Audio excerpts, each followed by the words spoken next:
What's up, honorary Newfoundlanders, and welcome to the third episode of Conversations from Away, a new video podcast to encourage dialogue over social issues and topics that we don't speak on enough and are willing to get uncomfortable as a means to learn and grow together. My name is Aaron Michael Ray, and I'm a standby in the North American tour. And today we have some wonderful Come From Away family, as usual, joining us on this episode. So let's start with James. Do you mind introducing yourself? James Earl Jones II. I play Bob and others in the first national tour of Come From Away, and I am from and living in Chicago, Illinois. How about you, Miss Julie? Hi, my name's Julie Johnson. I play BEULAH and others in Come From Away, and I am a native Texan, and I'm actually at my home in Texas right now. Dominic? Hi, I'm Dominic Barbaro. I'm the assistant company manager for the North American tour of Come From Away, and I'm coming to you from Los Angeles, California. And we also want to welcome a very special guest to our episode today. Based in Chicago, we want to give a warm welcome to Jae Rice. Jae is the Communications and Outreach Coordinator for the Brave Space Alliance in Chicago and a DJ and activist. So Jae, we're going to talk more about what you do for the Brave Space Alliance a little later in the episode, but could you tell us where you're from and all the amazing work you're doing in Chicago? So I am born and raised in Evanston, Illinois. I live in South Shore in Chicago right now. I work for Brave Space Alliance. I've been working there since around April. Pronouns he, him, or they, them. And I don't like to call myself an activist because I don't think I have earned that type of title. I'm more like, a protest uncle. Like, I come in and make sure people got Gatorade and legal observers and stuff like that. But an activist, I have not earned the pleasure of being called that. So I'm more of a community coordinator. You know what? I'll take that. I will take community coordinator. So shout out to you, because even just going to those protests and doing what you're doing is already doing something. So shout out to you. For today's episode, we are going to be discussing pride. Now, for most people, when they think of pride, they think of, the big fun parades with lots of glitter, love, fun music, drag queens, and lots of rainbows. But Pride is more than just a fun day at a parade. In fact, Pride wasn't a celebration in the first place. Originally, it all started at Stonewall in Greenwich Village in New York City on June 28, 1969, when the police raided the bar for serving queer people, which was illegal at the time. Soon after, that police raid sparked a 6-day protest, and the first actual Pride Parade was on the year anniversary of those protests in 1970. Thus, the beginning of the Pride we all know. We owe so much of what we know and love about Pride to the trailblazing Black and brown trans women who fought on the front lines for our LGBTQ plus rights, like Marsha P. Johnson. Marsha, along with Sylvia Rivera, founded the Street Transvestite Action Revolutionaries, or STAR group, which housed the homeless and transgender youth. They created the first LGBT youth center in all of North America and was the first organization in America that was led by trans women of color.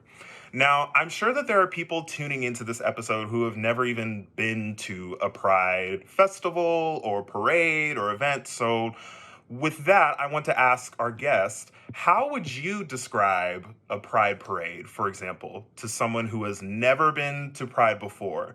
And why is it important to you? I'm going to start with Jae. So do you want to know what Pride actually is or what we hope for Pride to be? Which one do you want me to answer? I would say, how would you describe it to someone who hasn't been there before? And what does it mean to you? Pride is supposed to be a celebration of our gayness, right? Of all LGBTQ, IA plus community members. It's supposed to be a day where we can be our loud and proud selves and not fear any sort of resentment or backlash from that. What Pride actually is a showcase of white queerness and a different way for Black people in that community to be oppressed from our white counterparts. That's what, when I think of a Pride parade, that is what, just quite frankly, what I think of is a bunch of white gay men with their shirts off, waving around their privilege. Unfortunately, that's what I see. And that's not to say that it's still not celebratory and things like that. But in the recent years, especially in Chicago, our Pride Parade has been taken over by people who do not belong in the community. It has been taken over by a lot of performative allyship. So as long as I've been going to a Pride Parade, I've never felt completely welcomed there. So yes, on its surface, this is a time and a day for gay people of all walks of life to be as proud as they want to be and show that to each other. But in actuality, like I said, I've been going maybe for the past 6 years. It's just not a place that's super welcoming for people who look like me. Yeah, and that is a very real answer. I'm so glad that you said that because, that is one of the biggest that can be one of the biggest issues of Pride. It's just that it tends to be severely whitewashed. And I think it's important to remember that Pride it didn't start out with a bunch of, white queer people having the privilege to really just be open and, showcase who they really are. It didn't start that way at all. And so it's very interesting to have. I'm glad that you shared that perspective with us because I've always had certain, some issues with Pride. But at the end of the day, it's still a place where we can be queer and where we can be who we really are. And sometimes there are safer spaces than others, but at the end of the day, it's still meant to be a place where all queer people can come together and just celebrate who we are. What about Dominic? What do you think? Thank you for asking this question. I really appreciate what Jay said about it and the perspective that you bring, Jay, because as a white gay man, one of my favorite things about Pride is the fact that when you go, you see so many different kinds of people that may not necessarily always be in your day-to-day circle. I definitely am hyper aware of the spectrum of the LGBTQ community and the fact that white gay men tend to, be at this moment in time, and all of the activism work that's been done over the years, they kind of feel like, okay, check, we're done, nothing else for us. We're good, we're happy, we're having fun at Pride, our shirts are off. But over here, we have our Black trans brothers and sisters that are still struggling every single day. I think it brings up a really important point of where the party should end and where the activism should start, because intersectionality is so important. And I want to stand here and say, okay, as a white gay man and other white gay men, how do we use our privilege, which for me is my whiteness and my cis maleness, to help other people that need that assistance? And I think that's so important. But why Pride is important for me is when I go, it truly is, for one moment, everyone sheds all of the BS. It is just complete joy and fun, and everyone is completely themselves. And that's not the same for everybody. Everybody is totally different. And it's just, I find that relieving to be in an environment like that. And my first one in New York was a really memorable experience, and I'll always kind of take that with me for the rest of my life. I missed it this year, and I think, Jay, what you said about performative allyship is also super important, because I think over the years it's gotten bigger and bigger and bigger, and there's been a lot of brands that attach themselves to it. It's like the calendar changes to June 1st, and it's like, all right, we're going to change our Facebook profile picture for insert company here to have a rainbow in the back. But when July 1st comes, don't expect to see that up there. So, and that just, it feels like that gets more and more prevalent, the more okay society is with Pride. So I just want to say that I think that it's important that you said that. And yeah, I love a good party. I love to have fun. I love the joy that Pride brings, but there's still a lot of work to do, and us white gay men need to step up. Thank you for saying that, Dominic. James, have you been to a Pride festival yourself? I have. I've been to a couple. I was at a Pride parade in San Francisco, and it it really did feel like a cirque show. I guess that it's one of those things where, as Dominic was saying, yes, it's very celebratory and it's very joyful. I guess I was also looking for, like, amidst the joy, like, was there something else that was on display for people to learn from during the time? Because I was in San Francisco for a while, and it just seemed like a party all the time. But I don't know that I got anything from it, as well as being from the Shy, agreeing with Jay when I've been to the Pride parades there. I don't see a lot of black and brown faces, or if you do see them, they are generally, I wouldn't, ostracized may not be the word, but there's certainly this separation, right? It's like there is definitely like a huge group of white people and like a very small group of black, brown faces, Asian faces. It's very small. And it did seem weird. I also used to work for an ad agency, and so it was also kind of interesting to me how gung ho this particular client was. Like, we're gonna get a booth, we're gonna get a float, it's gonna be amazing, and they never talk about it after that month. So it's it feels like there's something missing, but yeah, I see the joy. I see people having a good time. I just don't see a lot of black and brown people having a good time. Yeah, that's a very real thing. I love hearing your perspective, just being a heterosexual man, going to the Pride Festival from your perspective. But yeah, it's interesting because I feel like every year, I either have the friends that are ready for Pride. They are like already in there, whatever they want to wear, the glitter, the tutu, or whatever they want to do. But there's either that group of friends who are ready to do that, or the group who are saying, okay, but where are, like, the black pride parties, or where are the black areas to go here? And it's so unfortunate that even on a day like a pride parade or during the whole Pride month, there's still that segregation within our community.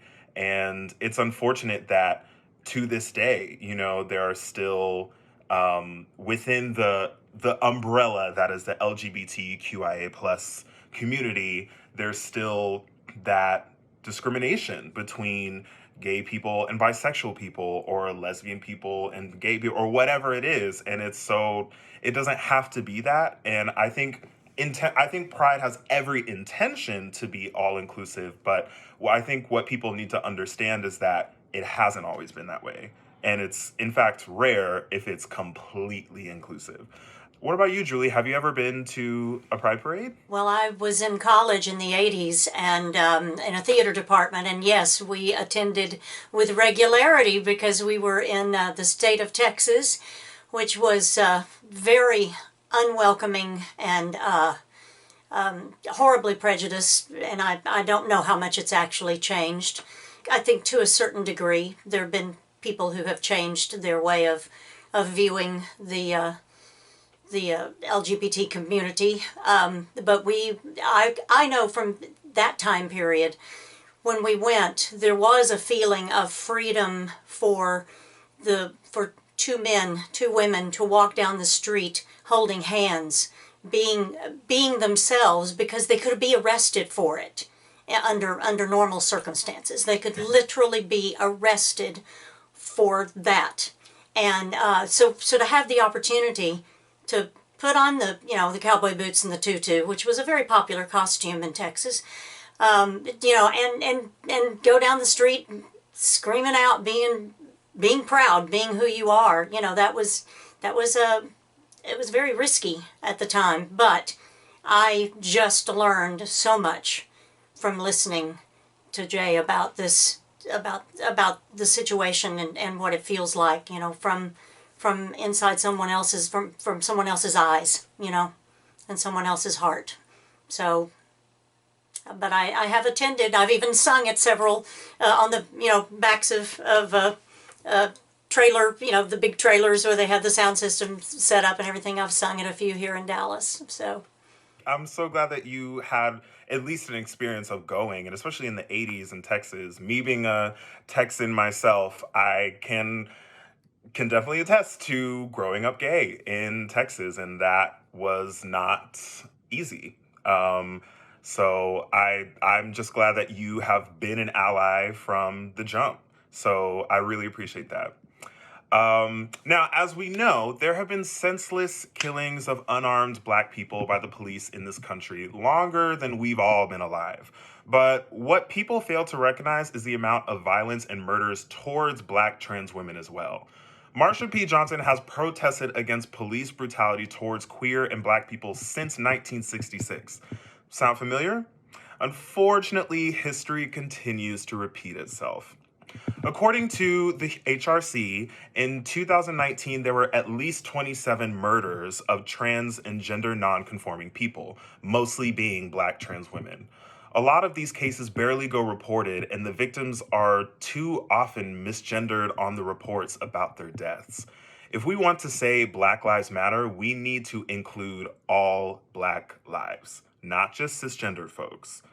And with the constant erasure of Black and or LGBTQ plus stories in media and in the Broadway industry, it can be really hard to find an example of LGBTQ plus representation when we watch or go see our favorite shows and movies. Black and queer people were only presented as a stereotype of themselves and rarely seen as real people. But something I want to acknowledges with that being said, I want to ask our panelists, when did you first fully see a representation of yourself that made you feel seen in a show, a movie, a Broadway show, anything? And I'm very curious. I want to ask each and every one of you what that representation was. Let's start with James. There were two instances that I think had very different effects on me, I guess. I grew up as an only child loving to entertain, even though I wasn't sure that that's what I was going to do with my life. And along came a highly inappropriate stand-up special called Eddie Murphy Delirious. Came out in 1984. I idolized Eddie, and to see so many people in the audience who were raving and loving this man in this red leather jumpsuit was like everything for me. But in 1987, I saw Hollywood Shuffle with Robert Townsend. And Robert Townsend did this film that I think if people see Hollywood Shuffle today, it will still absolutely relate to the Black experience and what we are expected to portray in films and on TV and on stage, of just being called in, for thug number one or pimp number two, and how we are constantly discounted and demoralized and asked to be as far back as possible and never be the lead, never be the person that is featured. And it's a comedy, but it's really very truthful about how we as Black actors involve ourselves, audition what we sometimes think of ourselves, what others think of us. And I think that was really kind of eye-opening to me, even though at that time I didn't know that that's what I wanted to do with my life. Interesting. So what about you, Dominic? When did you see a piece of art or something on TV or movie or show where you felt that you fully saw yourself represented? Oh, this is such a good question. Thank you for asking this because it's so important. But I'm having a really hard time pinpointing an exact thing or a really special memory. And I think part of that is because when you think of representation for queer people, the person you connect with on screen, unless it's extremely explicitly appropriated or stereotyped, you don't always know that the person you're connecting with, if that's even their story. Or Hollywood often portrays narratives where, especially in the 90s, where you would start seeing LGBT representation in movies and TV shows, but it could have been a protagonist, but usually it was like the protagonist's best friend who, was a decent person, but gay, but like you don't get a lot of screen time, and, or maybe you're not on screen at all, or might have like a line, but then you go away because we don't really want to talk about that yet. And to kind of feel how that's progressed over time, it's been a really slow road, but for me growing up, there's a lot of self-exploration and a really deeply personal journey that everybody goes through. And there's a lot of, at least for me, a lot of confusion, even a period of self-loathing that's hard to get over. And I feel like you really need to come to terms with yourself and get to that point of acceptance with yourself. And then the next step, loving yourself and embracing yourself before then you look for your representation out there. And because for me, like one thing that totally sticks out in my mind, and whatever you say about it, I have lots of things to say about this now, but I remember when Brokeback Mountain came out, I think I was in middle school, and that movie has issues, and especially now that I'm cool with who I am, I now have representation problems with Brokeback Mountain because A, it's two white straight men playing those parts in the movie. But say what you will about it, that movie was heavily marketed, and it was a gay story. I mean, I remember at the time, though, being so uncomfortable whenever anyone talked about it. I grew up in a small town in Pennsylvania, and I remember like seeing things and just being very uncomfortable, or like a family member would talk about it or say something bad about it, and I would be nervous. I didn't really understand why, though. But say what you will, that really paved the way for future representation in especially TV and film.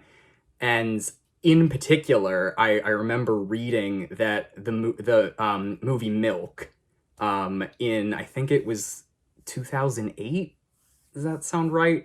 Somewhere around there. I think I was like in early high school. I mean, I was not out at the time yet, but to have a film like that's such a historical necessity to tell in a mass media form, and it was just such a great film that now, like watching it again, I have a lot of appreciation for. But that film was specifically referenced like to being financially possible in a commercial way because of Brokeback Mountain, which is like mind-blowing to me. And then now you see things like, oh my gosh, if I had Love, Simon when I was in middle school, like, can you imagine growing up with that kind of representation in a young adult lens that's geared toward young adults? Like, it's just a game changer. And so yeah, for me, I can't pinpoint an exact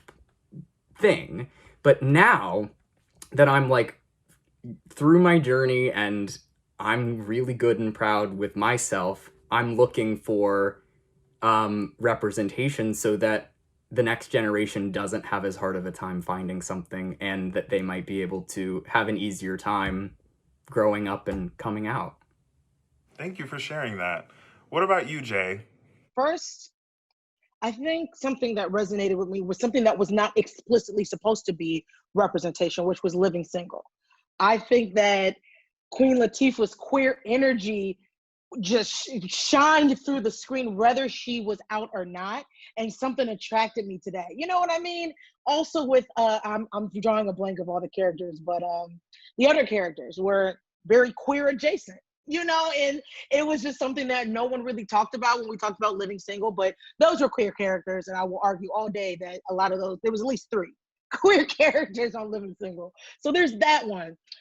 There's also this show that a lot of people have never really heard about, and I saw a syndicated version of it, but only for a little bit. And it was a show where Jennifer Lewis was actually an open lesbian. It was a show called Courthouse. I don't know if anyone's ever heard of that.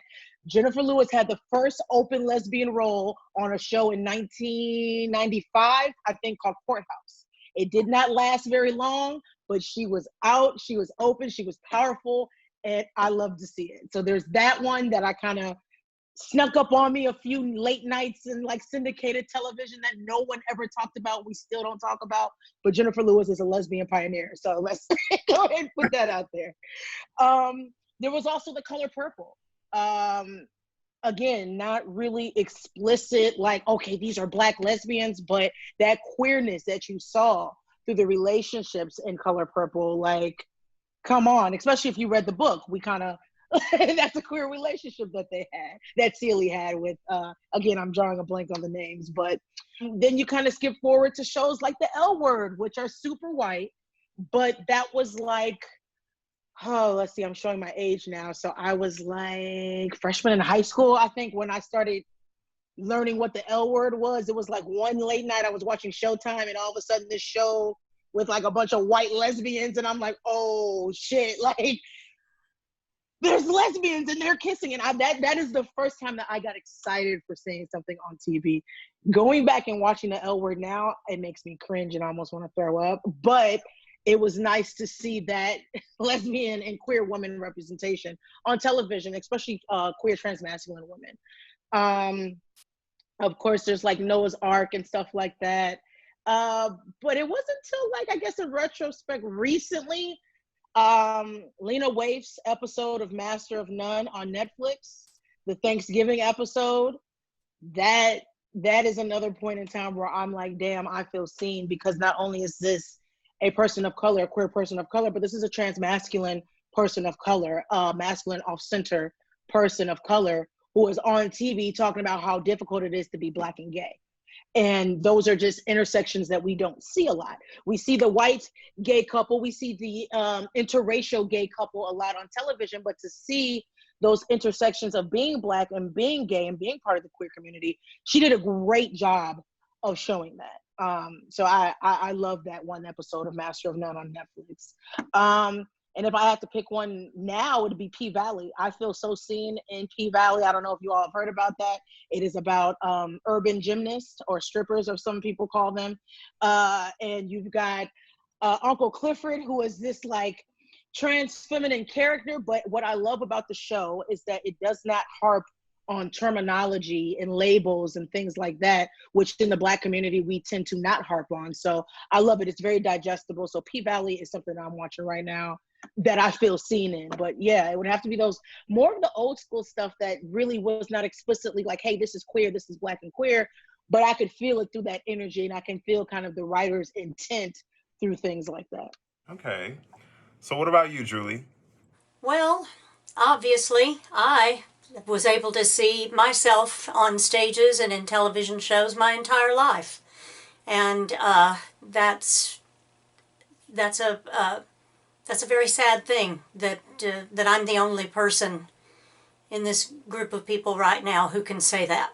And it is, hopefully, we are making some corrections, but I think the most important thing for someone who looks like me to do is to listen, believe people when they tell their stories, and ask if there's anything you can do to help. Ask it inside your heart, and ask others, what can I do? So I think when it comes to representation for me, the reason why I wanted to ask each and every one of you is because I knew all of our answers would be different. I knew that, Julie was probably going to say something along the lines of, that there has been representation for her. And for maybe someone like Dominic and James, I knew they wouldn't have the same story. And even me and James wouldn't have the same representation, or me and Jae.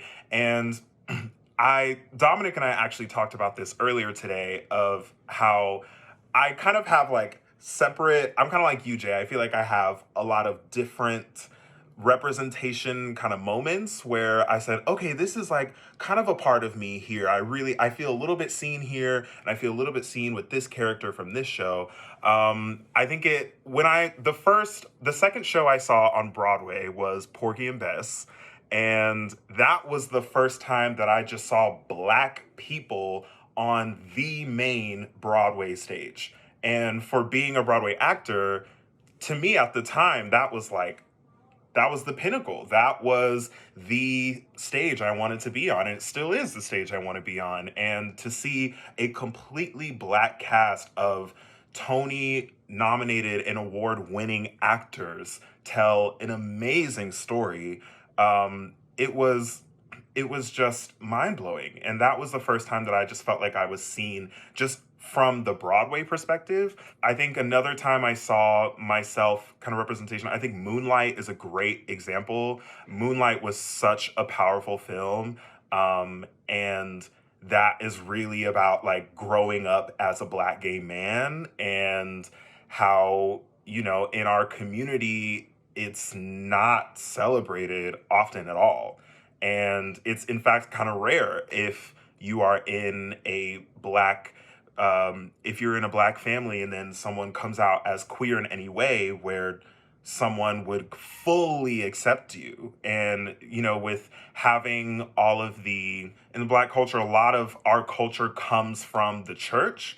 And so when you come out as queer and in church, they're saying, that homosexuality is an abomination, you're constantly conflicted with that. It can be really hard to accept yourself within the Black community as a queer person, because so much of our culture comes from the church.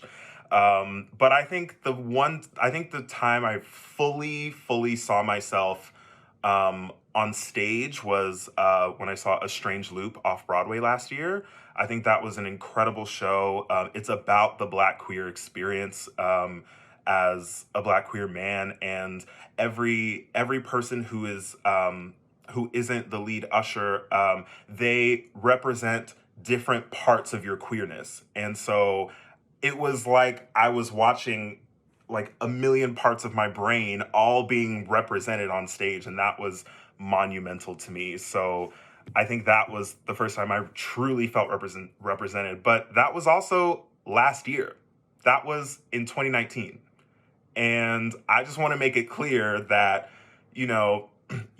some people may have an easier opportunity to really see themselves in media or art or politics or just anything. And then some people, it's still harder to really find ourselves because of the intersectionality that, we talked about. And so that's why I wanted to ask each and every one of you that question.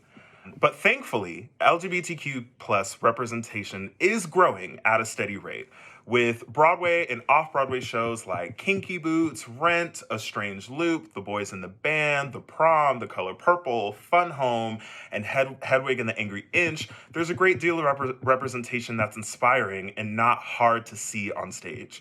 On TV, we're seeing more and more representation from Pose, Sex Education, Legendary, The L Word, A Tale of Two Cities, Schitt's Creek, Noah's Ark, Will and Grace, Dear White People, Euphoria, Orange is the New Black, Hollywood, and so much more.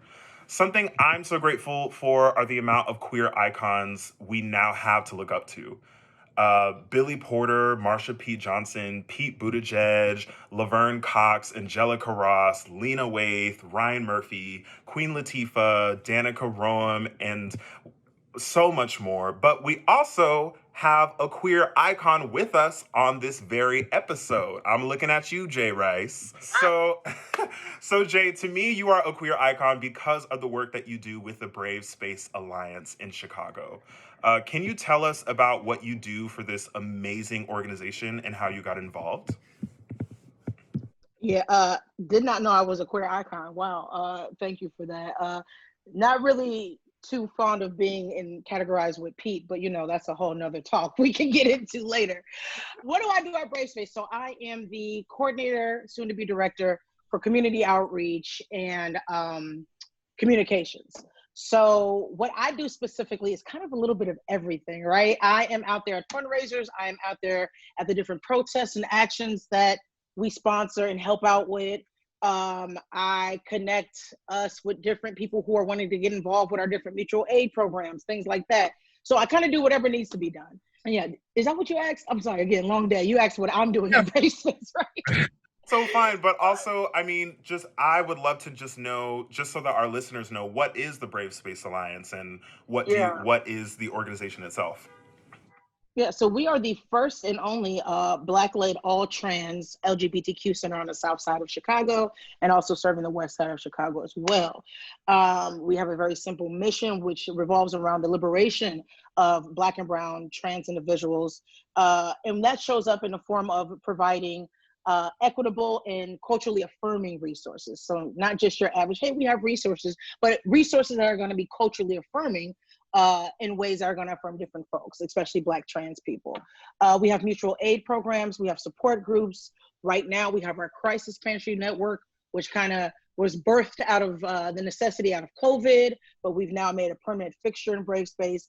In the first 3 weeks, we fed over 15,000 people, and right now we're at over 75,000 people that we fed in the Chicagoland area. We are the only LGBTQ-run food pantry in the Midwest.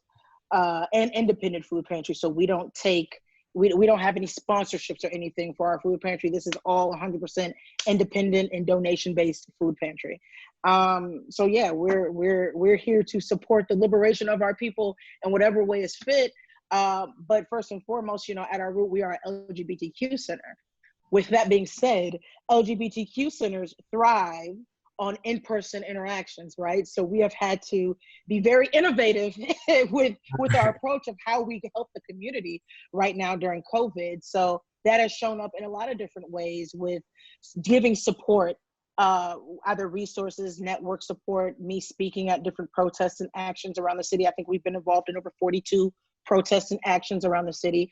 And when the racial uprisings first started, we actually opened up our doors on the south side. We were one of the few centers on the south side of Chicago that opened up our doors to protesters to have a safe place to recharge, be safe, all that sort of stuff. So we were right there in the trenches from day one, kind of hitting this COVID and these racial uprisings right in the face and meeting people on the ground where it needs to be, which is why it really hits home when you talk about Marsha P. And you talk about these trans activists who without them, there would be no pride.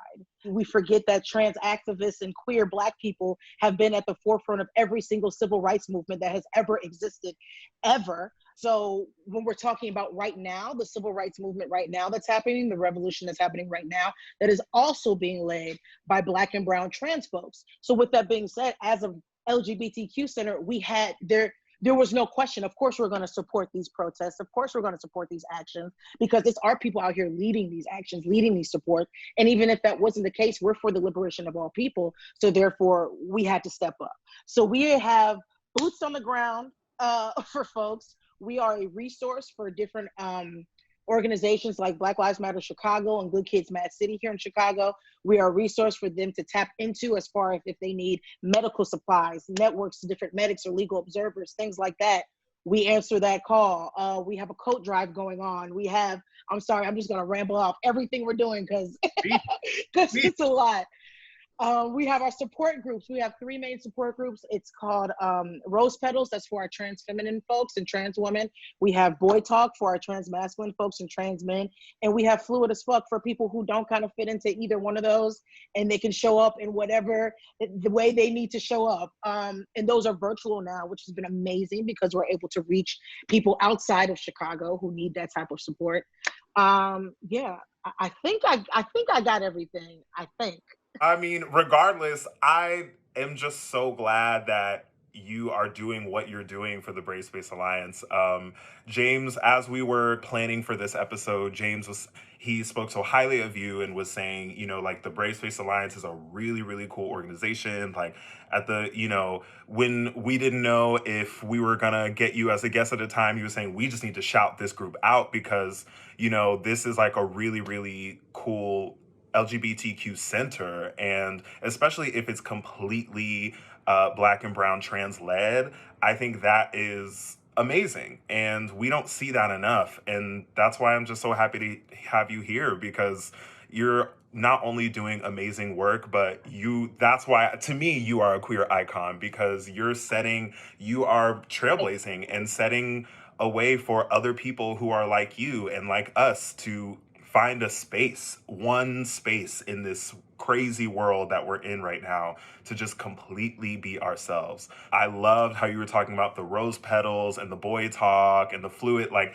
that is just so amazing to me. So thank you for just sharing that, and thank you for telling us about the Brave Space Alliance. At the end of each episode, we always shout out a Black-owned and Black organization that you should know about and or donate to. For this episode, we're going to shout out two. One which Jae has already spoken so highly about, being the Brave Space Alliance.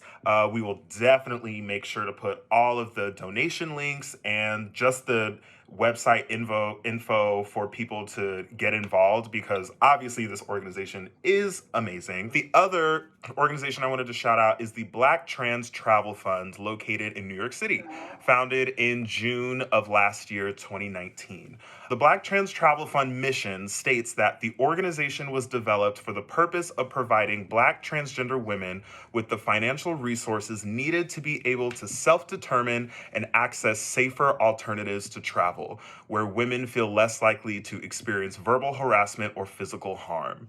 This is an organization I've come across this summer, and I've been looking forward to shouting them out on our podcast. So if you want to know more information on the Black Trans Travel Fund and the Brave Space Alliance, we encourage you not only to check them out, but to donate to these amazing Black and trans-led organizations. We will provide all the donation links in our bio for this episode, so make sure you look out for that. Are there any last-minute things that you guys would want to add, or anything you'd just like to say before we go? I guess I really want to piggyback, Aaron, off of what you said about when we're talking about the murders of trans women and trans people. Whatever numbers that are being released, I mean, you have to multiply that almost by 20, because we are continuously misgendered throughout that. So killings of certain people may not be counted as a trans killing or a trans murder. And like you said, I think our main focus, especially being involved in protests and actions and marches and things like that, is we do have to remember that all Black lives matter. And until all Black lives matter, then all Black people cannot be liberated. So I really appreciate you kind of touching on that a bit, because when it comes to trans murders, it is not that we are only being murdered by the police. We're being murdered by people that look like us. We're being murdered by people who aren't police. We're being murdered by a plethora of different types of civilians. So that's a whole another issue, but I just always want to make sure that I pinpoint the numbers that we're hearing about trans deaths. They're inaccurate because we're misgendered so often. But a way that we are able to mitigate those deaths is by reallocating resources. And the best way to reallocate those resources is finding other organizations like Brave Space Alliance, finding organizations like us in your hometown, and donating to our sustainability campaign. So not just donating once, donating on a continuous, maybe monthly, weekly schedule, so that we're able to reallocate resources so that we can stay alive. Amazing. Thank you so much for saying that. Yes to all of that. I can't express that enough. Before we go, I want to thank the amazing Jae Rice for joining us as a special guest on this episode, and our Come From Away family, as always, for joining us as well. I'm in awe of the great work each of you are doing in your lives and your communities to further the Black Lives Matter movement. And just like Jae said, we can't say Black Lives Matter until we include all Black lives. So thank you all for joining us on this episode, and stay safe out there.